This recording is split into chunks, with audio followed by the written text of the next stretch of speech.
On the night of December 2, 1984, the emergency siren at a Union Carbide pesticide plant in Bhopal, India wailed for less than 2 minutes.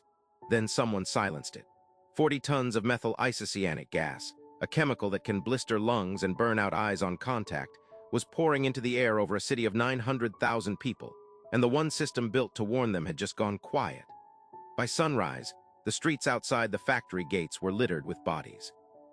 The plant's own manual called for 6 separate backup systems on that storage tank. That night, every one of them was broken, disconnected, or shut off to save money. The refrigeration unit that was supposed to keep that tank of methyl isocyanate below 11 degrees Celsius had been shut off 5 months earlier to cut electricity costs, even though the manual warned that warm mic could react violently. Workers had flagged the risk to supervisors and been ignored.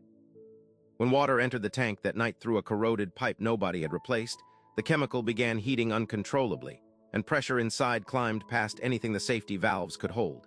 Subscribe now. We post one of these true corporate cover-ups every single day, so you don't miss what's coming next. There were 2 more safeguards that should have stopped the gas at the fence line.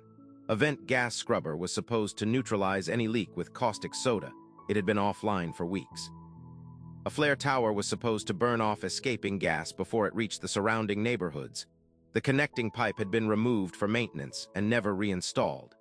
So when the tank ruptured after midnight, 40 tons of methyl isocyanate drifted, unfiltered and unburned, straight into the slums of Bhopal, where families were asleep with their windows open in the winter heat.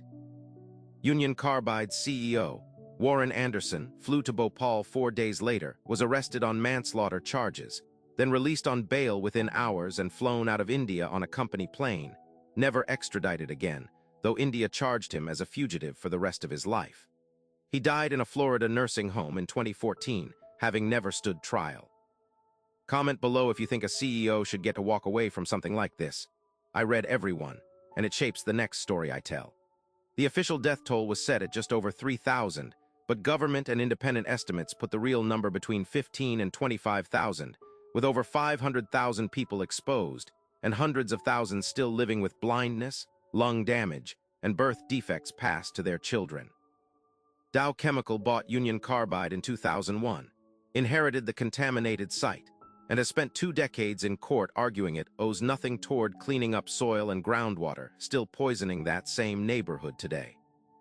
That siren going silent in under 2 minutes back in 1984 is still the reason investigators say so many people never got the chance to run. And to this day, no Union Carbide or Dow executive has spent a single day in an Indian prison for it. Wells in Bhopal are still testing positive for the same chemicals, right now. Hit the bell so tomorrow's story lands the moment it drops. This is far from the last company that buried the truth.